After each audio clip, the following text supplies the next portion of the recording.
Hello class, my name is Jimena Johnson and I chose as the theme of my final assignment the flood, the biblical account of the flood compared to other Near East flood accounts. After studying chapter 1 and 2 in this course, I realized that there were a lot of stories from the Bible that can be compared to other literature. They present the same topic, however, we know that they were not inspired by the Holy Spirit. I think that being aware of this can be a little intimidated for the believer because it makes you question how this is possible, how there could be similar stories from non-biblical sources that talk about the creation or talk about the flood. So I decided to dig a little deeper in this topic and I found things that were very interesting. First of all, the flood account, many scholars compare the biblical flood account with the Epic of Gilgamesh, which is a piece of literature from the Near East. Both literature seem to be written at the same historical time, but there are many differences in spite of both talking about the same historical event. First of all, the biblical account presents as the author of the flood God. He is the one who brings the flood, who brings the rain. On the Mesopotamian account, it says that there was a congregation of gods, the court of gods, who decided to bring rain over the world. The reason for the flood, as we know in the biblical account, is out of judgment.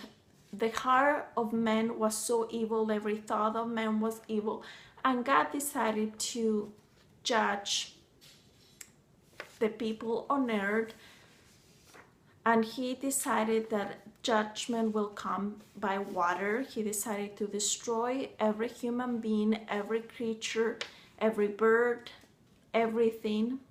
But he decided to spare Noah and his family because Noah was found righteousness in front of God's eyes. In the Mesopotamian account, there's not a specific reason why the gods decided to send this catastrophic event over the world. It seems like there's some scholars who believe, reading through the different tables of the Mesopotamian account, that it seems like the gods were being annoyed by the noise that the humans were making, and that's basically the reason why they decided to punish men destroying humanity by water. There's not any specific reason regarding judgment or any moral circumstances behind their actions. It seems that it was more an act of revenge because they were being disturbed while they were sleeping, and it's not compared to the Bible account. We can see the righteousness of God in judging the sinners and saving the righteous man, saving Noah. Another point of comparison between these two accounts is the construction of the ark.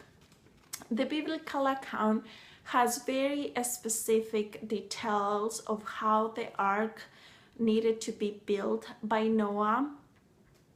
And in the Mesopotamian account, it has a lot of instructions too. However, when scientists have tried to put together the Mesopotamian ark, they have come to the conclusion that it will not have good stability. It will not be an ark or a big boat that will function like the biblical ark work. Something very interesting that I found out during this investigation is that the ark, that it was only in the 19th centuries that man was able to build a boat bigger than the ark. For thousands of years, the ark was considered the biggest boat ever constructed by man. It was in the 19th century when finally humans start using steel and iron to build massive boats. But before that, the ark was considered the biggest boat ever built. That is very interesting because it tells us that the construction, the planning of the ark was way ahead on its time. There was no way that Noah or any builder would have had the knowledge that he had through God's commandment to build such a boat. One of the interesting things about the ark is that the measurements used are 6 by 2, that it has been the same measurements that modern modern builders use to create boats with a lot of stability. To have this kind of knowledge during the time of Noah, it was impossible without divine revelation. Another interesting point about the two accounts is the hero of the story. In the biblical account, Noah is the hero, and we know that he is chosen by God because he was a God who feared. He is a man who feared God. He followed his commandment. He knew that he was a sinner, and he believed God. He was a man of faith. On the other side, on the Mesopotamian accounts, there's not a specific reason why one human is saved. His name is quite impossible to pronounce, but I will call it the man of the Mesopotamian historic story. He is saved just because he is warned by one of the goddess that there's going to be a massive destruction. There's never a reason why this particular man is saved. In fact, some scholars believe that he was chosen because he was a king and he had some sort of privilege among the gods, but it was not because of him being righteous. It was not because him keeping the law. It was just because he had extra privileges as a king. One of the main difference between the two accounts is the Hebrew account. It presents the idea of one God, and the Mesopotamian idea presents the idea of multiple gods. This is probably the most obvious point, but it really makes a big difference because on one side we have a God of judgment, a God who is fair in the way he judges humanity. As the Bible shows, the sinner will be judged, the sinner will be punished, and the righteous will be saved. On the other side, the Mesopotamian gods, they seem to have struggles among them.